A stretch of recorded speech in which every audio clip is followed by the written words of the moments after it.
সবার হৃদয়ে বিরাজমান প্রভু পরমাত্মাকে আমার প্রণাম। ভগবান রাম কেন এত দুঃখ কষ্ট সহ্য করেছিলেন? শ্রীরাম নিজের ভক্তদের সুখ পৌঁছানোর জন্য কত কষ্ট সহ্য করেছেন। বনে বনে রাজকুমার হয়েও ঘুরে বেরিয়েছেন। তারকা, সুবাহু, খড়, দূষণ, ত্রিশরার মতো রাক্ষসদের, শত্রুদের বধ করেছেন।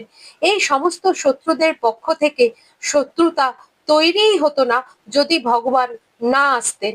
তাহলে এরা ভগবানের কখনো শত্রু হয়ে উঠতো না। জগৎজননী ভারতেশ্বরী মাতা সীতার বিয়োগ সহ্য করেছেন। নিজের ডান ভুজার সমান ভাই লক্ষণের প্রাণ সংকটে ফেলেছেন।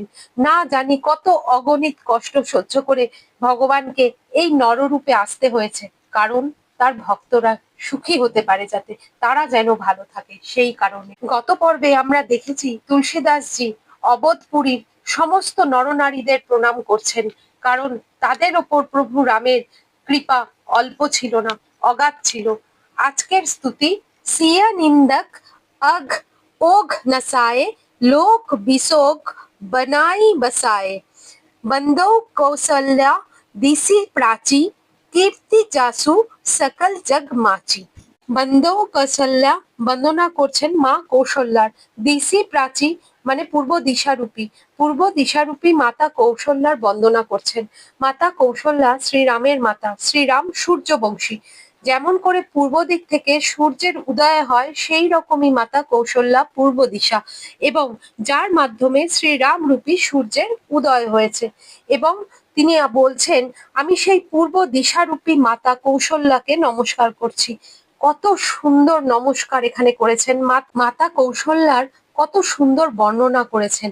মাতা কৌশল্যাকে এমনি কিন্তু নমস্কার করছেন না, আর মোটেও বলছেন না শ্রীরামের মাকে নমস্কার করছি। কত গভীর আর সুন্দর মনের ভাব তিনি এনেছেন। পূর্ব দিশাকে যে ভক্তি ভাবের সাথে, অন্তরের গভীরতার সাথে আমরা প্রণাম করি, সেই রকমই নমস্কার তুলসীদাসজি করছেন। কীর্তি যাসু সকল জগ মাচি। কীর্তি যাসু মানে যার কীর্তি, সকল জগ সমস্ত জগতে, মাছি মানে ছড়িয়ে পড়েছে। মাতা কৌশল্যার কীর্তি সারা জগতে প্রসিদ্ধ। যিনি শ্রী রামের মতো পুত্রকে জন্ম দিয়েছেন, তিনি কত ক্ষমতার অধিকারী, কত তার সিদ্ধি এবং কত তপস্যার তিনি অধিকারিণী। এবার প্রথম পংক্তিতে যাব, সিয়া নিন্দক অঘ ওঘ নসায়ে। অযোধ্যাপুরের যারা মাতা সীতার নিন্দা করেছিল, এখানে কিন্তু ধোপা আর তার সাথে যে অযোধ্যাপুরীর বাকি নরনারীরা মাতা সীতার নিন্দা করেছিলেন তাদের কথা এখানে তুলসীদাসজি বলছেন। অঘ ওঘ নসায়ে, পাপের নাশ করেছিলেন। অযোধ্যাপুরীর যারা নরনারী মাতা সীতাকে অকথা কুকথা বলেছিলেন, শ্রী রামের দয়ায় তারাও কিন্তু পাপ থেকে মুক্তি পেয়েছিল। শ্রীরাম তাদের কৃপা করে পাপ থেকে মুক্ত করেছিলেন। লোক বিশোক বানাই বাসায়, বিশোক মানে তাদের শোক হরণ করেছিলেন, শৌখিন করেছিলেন। লোক বানাই বাসায় মানে নিজের লোকে ঠাঁই দিয়েছিলেন, তাদের বসিয়েছিলেন, মানে অযোধ্যাপুরীতেই তাদের থাকতে দিয়েছিলেন, তিনি কিন্তু তাদের তাড়িয়ে দেননি।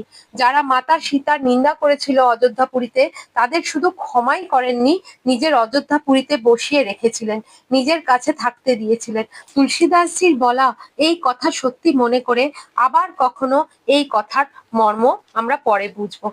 এবার দেখুন, বলছেন যে শ্রীরাম কেমন, যারা মাতা সীতার নিন্দা করেছিল তাদেরও পাপ ও শোকের হরণ করে নিয়েছিলেন। বাস্তবে কোনো প্রভাবশালী ব্যক্তির কাছে যদি অপার শক্তি থাকে এবং তার বিরুদ্ধে যদি কেউ কিছু বলে, সাধারণ মানুষ যদি সে হয়, তার আর রক্ষা থাকবে না। যত রকম ভাবে সে ক্ষতি করা যায় করবে কিন্তু, এবং সর্বদাই সেই প্রচেষ্টা করবে যে তাকে কত রকম ভাবে কষ্ট দেওয়া যায়। কিন্তু এখানে মাতাকে কুকথা বলছেন, রামের কত শক্তি, কিন্তু শ্রীরাম যদি চাইতেন তাহলে তার কি ব্যবস্থা করতে পারতেন, কেউ জানতেও পারতো না যে সেই ধোপার অস্তিত্ব ছিল না ছিল না, কোথায় সে গেল। কিন্তু শ্রীরাম এইরকম করেননি। তিনি বলেন, একটাও ব্যক্তি যদি ক্রোধেও এইরকম কথা বলে, অজ্ঞানতাও এইরকম কথা বলে, প্রভু রাম কত সংবেদনশীল দেখুন, তিনি বলছেন এইরকম কথা কেউ যদি আমার বিরুদ্ধে বলেও থাকে, লোক অপবাদ দেয়, তো সেটাও যেন না দিতে পারে, তারও সম্পূর্ণ নিবারণ হওয়া দরকার। তারও অধিকার আছে তার কথা বলার। শ্রীরাম তাকে কিন্তু অযোধ্যায় থাকতে দিয়েছেন, তার কোনো অহিত করেননি। এগুলো চিন্তা ভাবনা করার মতো বিষয়। আমরা আগের পর্বেই শুনেছি যে কিভাবে এই রাম কথা শুনলে রামের চরণের সে অনুরাগী হয়ে উঠবে। আবার বলে দিচ্ছি, কহি আহি শুনি আহি সমুঝি সচেতা। তার মানে সচেতন হয়ে যে এই রাম কথা শুনবে, বলবে এবং হৃদয়ঙ্গম করবে সচেতনার সাথে, সচেতন হয়ে। এখানে অ্যাওয়ারনেস চাই। এই যে সারমর্ম বুঝতে হবে যে শ্রীরাম নিজের বিরুদ্ধে কথা বলা ব্যক্তিকেও দণ্ড দিচ্ছেন না, বরং তাদের আদর করছেন, তাদের তিরস্কার করছেন না, শক্তি থাকা সত্ত্বেও এরকম করছেন না। এটা অনেক বড় গুণ। আমার কাছে শক্তি আছে আর আমার বিরুদ্ধে কেউ কথা বলছে, তাহলে প্রথম বিচার মনে কি আসে? কিভাবে সেই লোকটাকে আমি মজা চাকাবো, কেমন করে সেই ব্যক্তিকে আমি শাস্তি দেব যে আমার বিরুদ্ধে এত কথা বলছে। এবার ঠিক বলছে না বলছে না, ভুল বলছে, সেটা একদমই আলাদা প্রসঙ্গ, কিন্তু সে বলছে।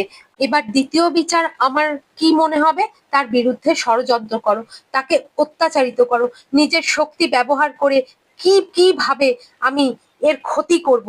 এইগুলোই তো এই যুগের পাপ, এই কলিযুগের পাপ। শ্রীরামের মধ্যে এগুলো নেই।